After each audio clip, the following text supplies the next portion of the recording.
فأنا ناصح لإخواني بالصدع بالحق تبيض وجوههم. السكوت في مسألة الحزبية يضرها، فاصدع بما تؤمر وأعرض عن المشركين. سلامي على دماج ورجالها والشيخ يحيى ودار العلم يا سعد بانيها. بسم الله الرحمن الرحيم. الحمد لله رب العالمين وبه نستعين على أمور الدنيا والدين، ثم الصلاة والسلام على أشرف الأنبياء والمرسلين سيدنا محمد الأمين وعلى آله الطاهرين وأصحابه أجمعين ومن تبعه بإحسان إلى يوم الدين. ثم أما بعد، إخواني الكرام وأخواتي الكريمات أكرمني وأكرمكم الله. Kembali lagi pada pertemuan dari kitab Al-Mabadi'ul Mufidah fi Tauhid wal Fiqh wal Aqidah, sebuah kajian dengan judul Pondasi-pondasi dasar yang bermanfaat dalam pengesahan Allah pemahaman ibadah serta ideologi, sebuah karya tulis milik Syekh Yahya Ibn Ali Al-Hajuri rahimahullah ta'ala.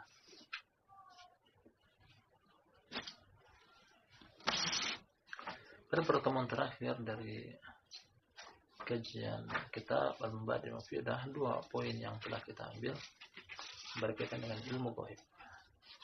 Yang mana ilmu gaib adalah ilmu yang merupakan hak prerogatif Allah Subhanahu wa ta'ala, tidak ada yang mengetahuinya kecuali Dia. Nah, selain ilmu gaib yang beliau sebutkan pada poin yang ke-40, beliau susulkan lagi dengan 41 di antara poin. Ilmu gaib adalah kapan tegaknya hari kiamat. Yakni hari kiamat hanya Allah Subhanahu wa ta'ala yang mengetahuinya. Tak seorang pun dari makhluk ini yang mengetahui tentang kapan tegaknya hari kiamat. Baik itu malaikat Jibril merupakan malaikat yang paling dekat kepada Allah Subhanahu wa ta'ala, bahkan Nabi Muhammad sallallahu alaihi wasallam sendiri pun merupakan nabi yang paling mulia, tidak mengetahui tentang kapan tegaknya hari kiamat.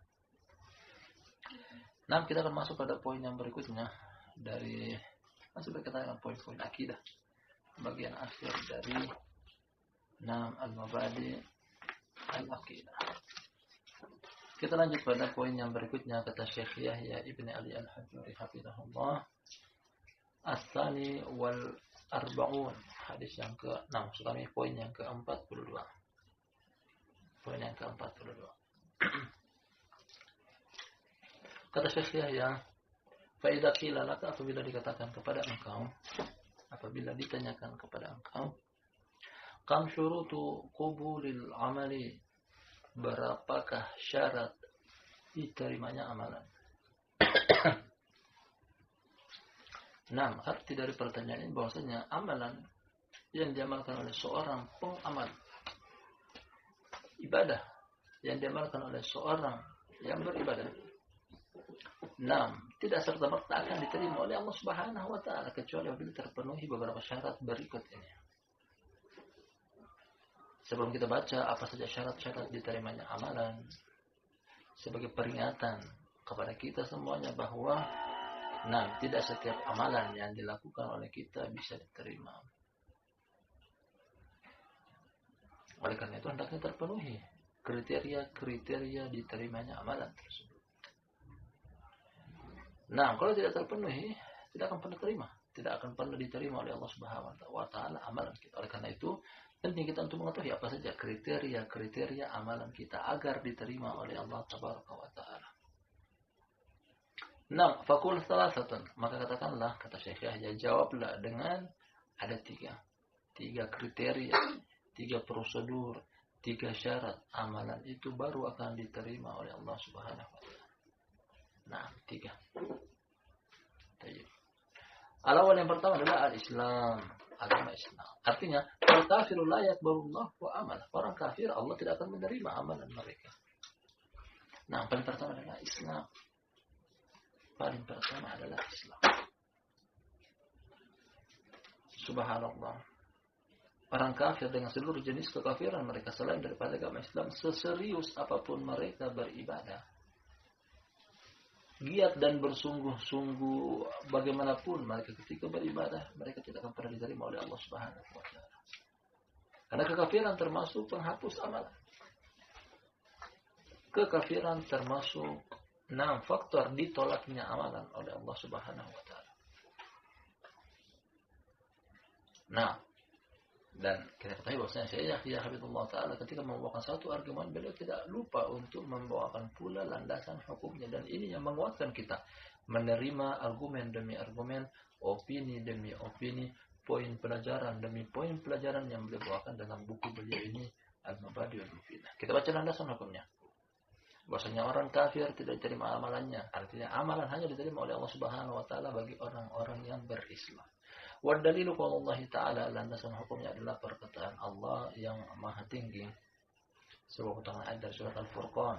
Wa qadimna ila ma 'amilu min 'amalin faj'alnahu haba'an mansura. Ini keadaan tentang orang di hari kiamat. Keadaan di hari kiamat, kata Allah Subhanahu wa taala, kami sodorkan kepada mereka, yakni orang-orang kafir, apa yang mereka amalkan dari amalan perbuatan. Nah, faja'alnahu haba'an mansura. Kami jadikan amalan yang diamalkan oleh orang tersebut ibaratnya seperti buih yang berterbangan. Ya, artinya dia tidak memiliki tempat untuk menetap. Artinya ditiup oleh angin ke arah timur, dia ke timur, ditiup ke arah barat, dia ke barat. Artinya tidak memiliki tempat yang menetap. Inilah amalan orang-orang kafir. Dihempaskan oleh badai, ditiup oleh hembusan angin.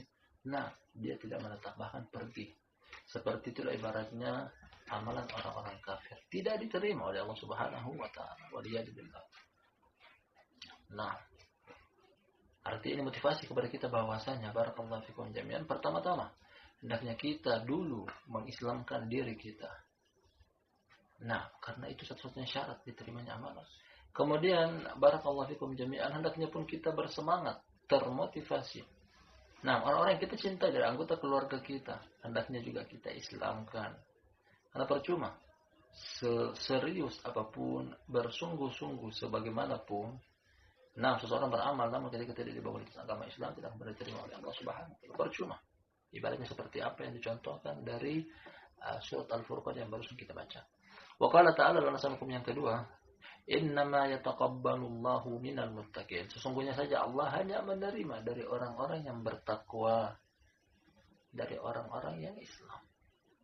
Apakah terkaitan antara takwa dengan Islam? Allah sebutkan bahwasanya anjuran, bahkan perintah untuk bertakwa, kemudian Allah tutup ayat bertakwa, Allah tutup ayat perintah untuk bertakwa dengan hendaknya meninggal dalam keadaan agama Islam. Ya ayyuhalladzina amanu taqullaha haqqa tuqatih wa la tamutunna illa wa antum muslimun. Wahai orang beriman, bertakwalah kepada Allah dengan sebaik-baik ketakwaan. Bagaimana caranya? Sebaik-baik ketakwaan. Bagaimana caranya untuk sampai pada tingkatan takwa yang terbaik? Wala tamutunna illa wa antum muslimun. Dan janganlah sekali-kali kalian mengakhiri akhir hayat hidup kalian kecuali dalam keadaan beragama Islam. Islam adalah takwa adalah Islam. Nah, artinya ingin diterima amalannya oleh Allah Subhanahu wa taala, paling pertama adalah beragama Islam. Dari sini, dari syarat atau kriteria diterimanya amalan yang paling pertama kita bisa simpulkan dengan pasti bahwasanya orang kafir Allah tidak akan menerima amalan mereka. Nah, amalan yang diamalkan oleh orang kafir dengan agama apapun yang non-Islam tidak akan pernah diterima oleh Allah Tabaraka wa Ta'ala.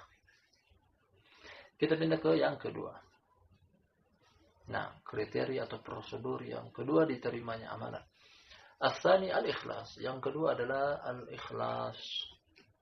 Nah, dan ketika ditanya apa arti ikhlas? Arti ikhlas adalah diserahkan lillahi ta'ala, kepada Allah.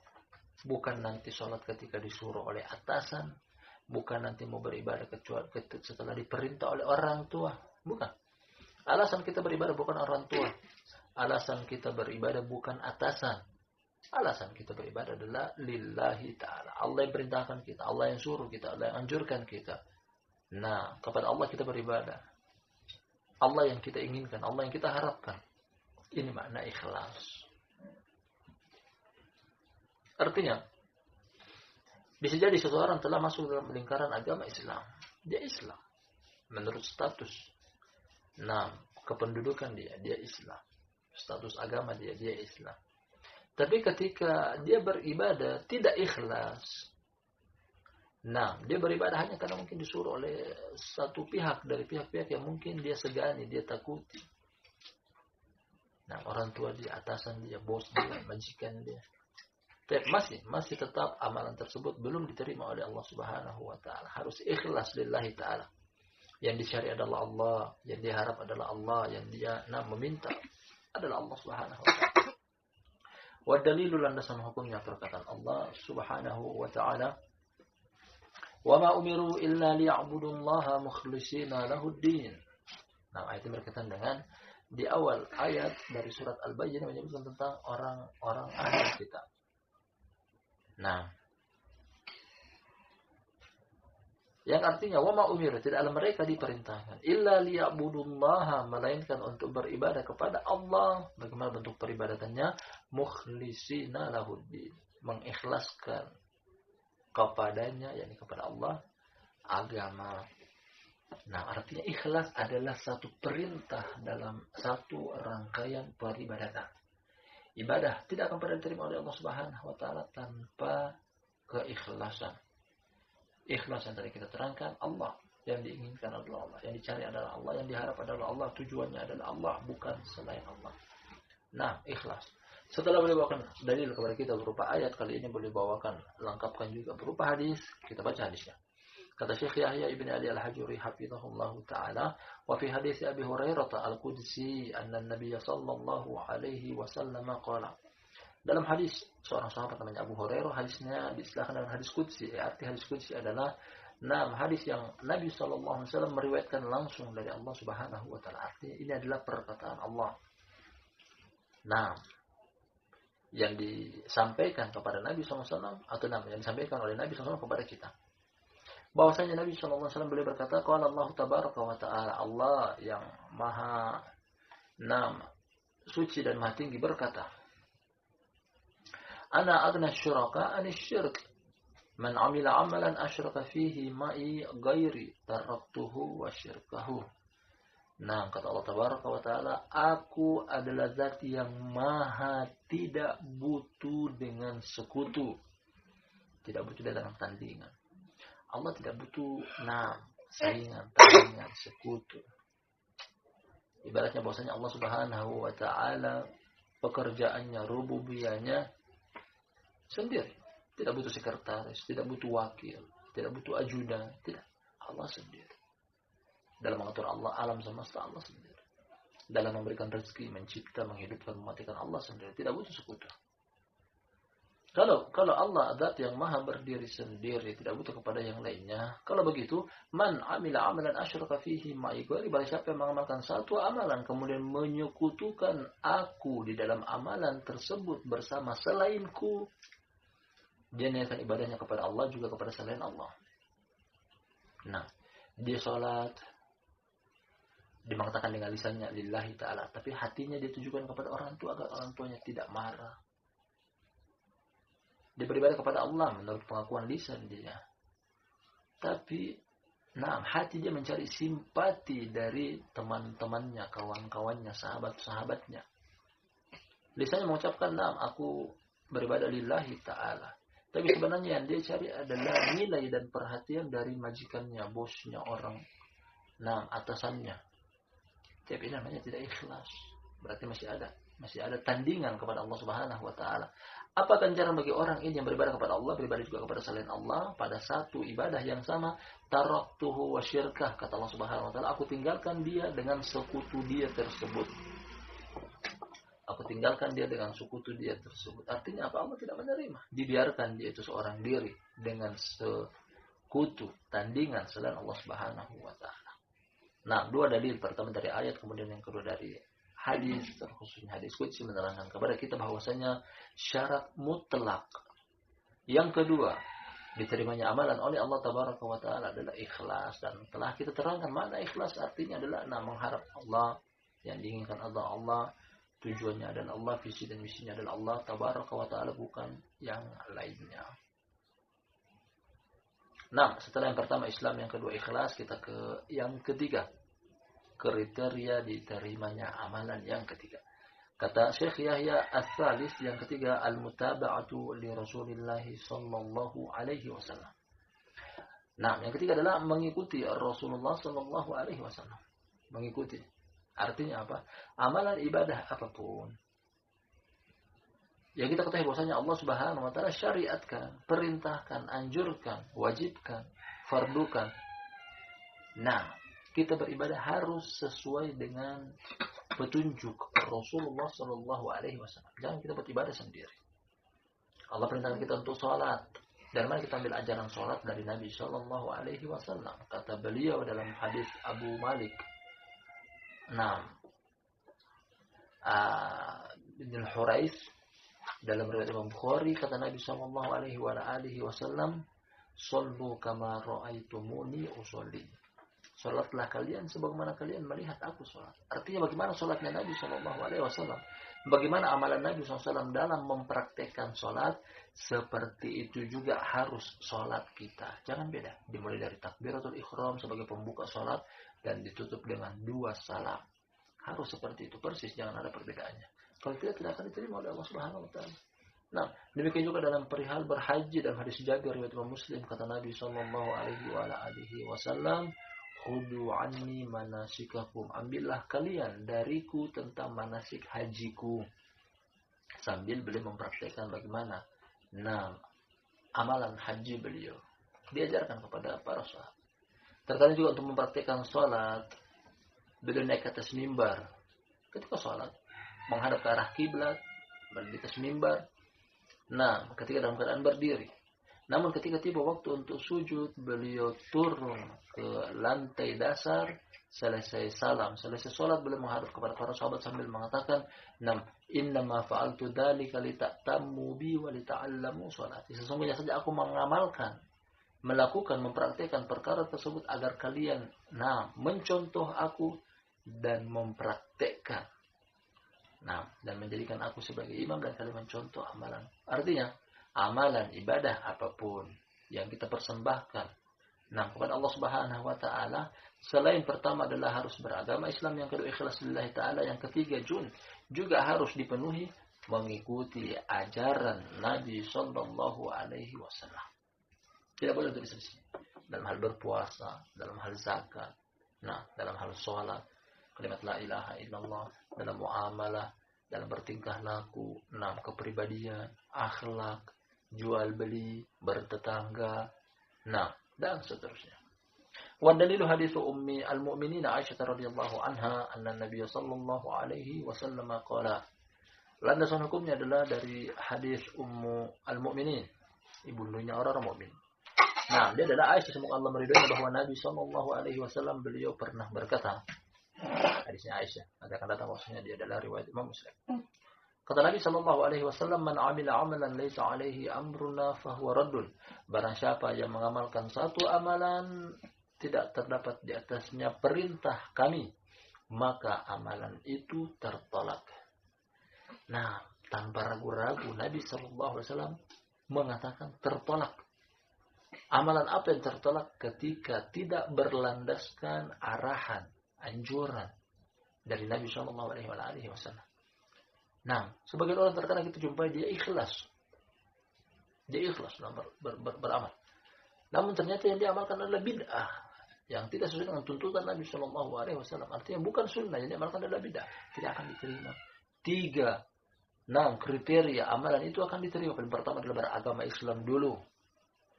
Beragama Islam. Yang kedua adalah ikhlas lillahi ta'ala. Yang ketiga adalah mutaba'ah. Dan ini merupakan syarat mutlak diterimanya amalan ibadah di sisi Allah Subhanahu wa taala. Apabila salah satu di antara 3 kriteria ini tidak terpenuhi, jangan pernah bermimpi untuk diterima amalan kita. Allahul musta'an. 3 syarat ini harus ada. Terkadang kita dengar dari sebagian orang mengatakan bahwasanya kita jumpai juga dari sebagian orang non-Islam, misalnya Hindu, Buddha, Kristen, Yahudi, ataupun agama yang lainnya di permukaan bumi. Mereka memiliki akhlak yang mulia, mereka memiliki perangai yang terpuji, kepribadian dan budi pekerti yang luhur, dan seterusnya. Artinya mereka pun dikenal sebagai orang-orang baik.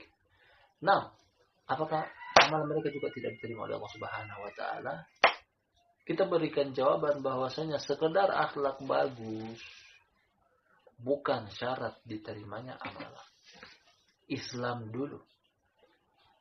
Islam dulu. Karena kalau mau bilang amalan atau kalau mau dikatakan akhlak yang mulia, bangsa Arab terkhususnya kufar Quraisy, kaum jahiliyah, akhlak mereka mulia. Terkadang mereka saking dermawannya, mereka menjamu tamu-tamu Allah, yakni para hujjaj, para jamaah haji yang datang ke Ka'bah Masjidil Haram.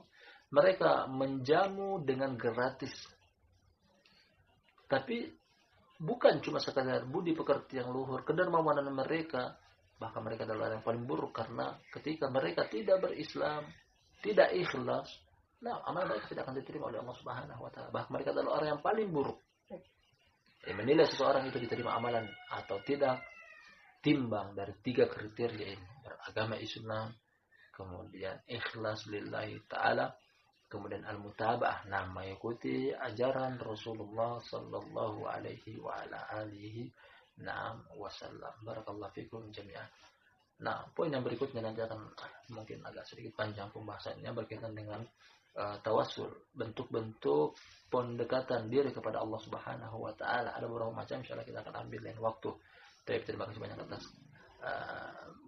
menyimaknya pada pertemuan kita di sore hari yang berbarokah ini. Mudah-mudahan bermanfaat. Lebih dan kurangnya mohon dimaafkan. Wallahu taala alam bisawab. Moga-moga bermanfaat. Kita akhiri dengan doa kafaratul majlis. Subhanallahumma wa bihamdika asyhadu an la ilaha illa anta astaghfiruka wa atubu ilaik.